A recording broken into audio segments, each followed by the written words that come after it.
Hello everyone, and welcome back to our channel dedicated to food safety. Today, we're diving deep into a fundamental concept that is absolutely critical for preventing contamination in the food industry: sanitary zoning. If you've ever wondered how top-tier food manufacturers maintain such high standards of hygiene and safety, a huge part of the answer lies in how they strategically manage their production environment. This isn't just about cleaning. It's about a sophisticated, risk-based approach to control. So, let's break down what sanitary zoning is, why it's so effective, and how you can apply its principles. Sanitary zoning is essentially a method of dividing a food processing facility into different areas, or zones, based on their level of risk for product contamination. Think of it as creating a series of defensive barriers around your product. The closer you get to the food, the stricter the controls become. This approach allows us to focus our resources, our time, our cleaning efforts, and our testing budgets where they matter most. It moves us from a reactive test and hold mindset to a truly preventive one. The primary zones we'll discuss are Zone 1, Zone 2, and Zone 3. Some systems also include a Zone 4, representing areas outside the processing environment, like offices or cafeterias. But our focus today will be on the core production zones. Let's start with the most critical one. Zone 1 refers to any surface that comes into direct contact with the food product. This is the inner sanctum of food safety. We're talking about conveyor belts, slicers, mixers, nozzles, hoppers, utensils, and even the hands of operators who might touch the product. Because any contamination in Zone 1 can be directly transferred to the food, the control measures here are the most rigorous and non-negotiable. The primary goal for Zone 1 is to achieve near sterility before production begins. Cleaning and sanitation procedures for these surfaces are intense and multi-stepped. They typically involve a pre-rinse to remove gross soils, application of a specific detergent, a physical action like scrubbing, a post-rinse, and finally, the application of a food-grade sanitizer with adequate contact time. Verification of cleaning effectiveness is paramount. Before any production run starts, a pre-operational inspection is mandatory. This isn't just a quick glance. It's a detailed, systematic check. We use sensory evaluation, looking for any visible residue, feeling for greasy films, and we use rapid testing methods. A very common tool here is the ATP bioluminescence test. ATP, or adenosine triphosphate, is an energy molecule found in all living cells, including bacteria and food residues. An ATP swab gives us an almost instant numerical reading of the cleanliness of a surface. A low reading indicates a clean surface, while a high reading signals that the cleaning was ineffective and must be redone before production can start. Beyond pre-op checks, we conduct high-frequency microbiological monitoring on Zone 1 surfaces during production to ensure control is maintained. This helps us understand the microbial landscape right where it matters most, giving us an immediate picture of any potential threats to the product itself. The principle is simple. If Zone 1 is clean, the product has the best possible chance of being safe. Now let's move one step outward to Zone 2. This zone includes all surfaces that are in close proximity to Zone 1, but do not directly contact the food. Think of the exterior framework of a machine, control panels, operator buttons, and adjacent equipment that's near an open product line. Why is this zone so important? Because it acts as an early warning system. Contamination in Zone 2 poses a significant risk because it can easily be transferred to Zone 1. Imagine an operator touching a contaminated control panel and then, moments later, adjusting something on the direct food contact surface. Or consider aerosolized water from a high-pressure hose splashing from a machine's frame onto the conveyor belt. Zone 2 is the buffer, and if we lose control here, Zone 1 is the next to fall.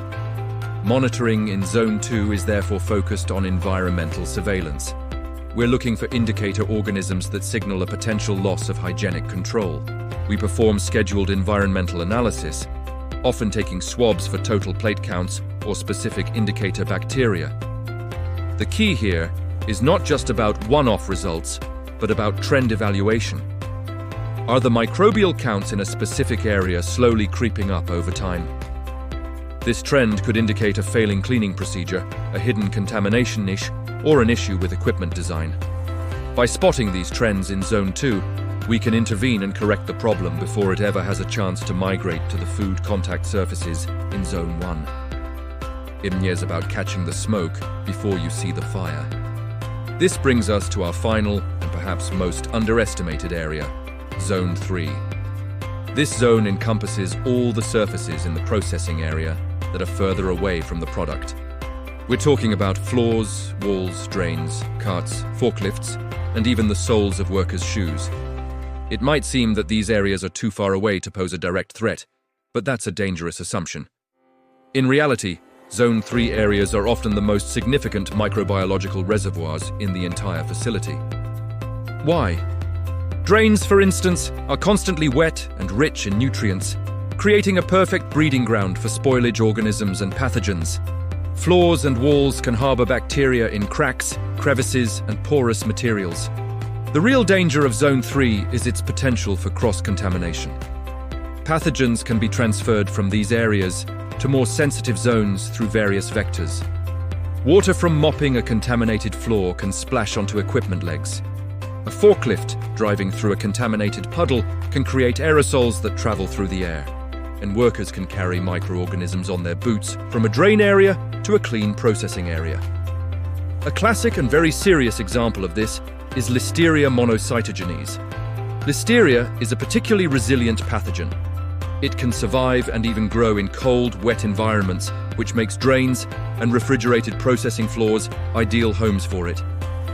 It forms biofilms, which are protective communities of bacteria that are highly resistant to cleaning and sanitizers. An outbreak can start with Listeria thriving in a Zone 3 drain. During a high-pressure washdown, aerosolized water containing Listeria can be sprayed into the air and settle on a Zone 2 machine frame. From there, it's just a short jump to the Zone 1 packaging line, and suddenly, you have a major product contamination event that originated from a seemingly distant floor drain. This is why monitoring Zone 3 is so crucial. It's a preventive strategy. We regularly take swabs from floors and walls, and we have a specific, aggressive monitoring program for drains. We're not just cleaning them, we're actively sampling them to understand what's living there. If we detect Listeria or other pathogens in Zone 3, it triggers an immediate and aggressive seek and destroy mission. This involves intensified cleaning, sanitation, and sometimes even disassembly of equipment or structural repairs to eliminate the niche where the pathogen is hiding. So, when you put it all together, you see a powerful, interconnected system. Zone 3 monitoring gives us insight into the overall health of the plant's environment. Zone 2 monitoring acts as our early warning radar, letting us know if contamination is getting closer to the product. And Zone 1 verification ensures that our final line of defense is holding strong right before the product is made. A mature food safety program doesn't wait for a positive result in the final product. That's too late. It costs millions in recalls, damages brand reputation, and most importantly, puts consumers at risk. A mature industry detects the signals in the environment first. They find the problem in Zone 3 or Zone 2, they analyze the trend data, and they neutralize the threat long before it has a chance to contaminate the food. Sanitary zoning is more than a regulatory requirement.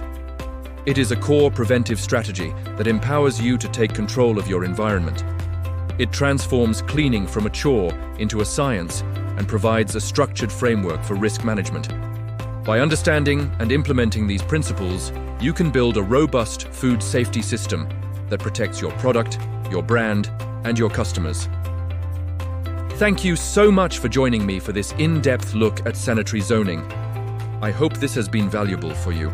If you're passionate about food safety and want to learn more practical strategies to elevate your programs, make sure to hit that subscribe button and turn on notifications so you don't miss our future videos. We have a lot more to cover. Thanks for watching and stay safe.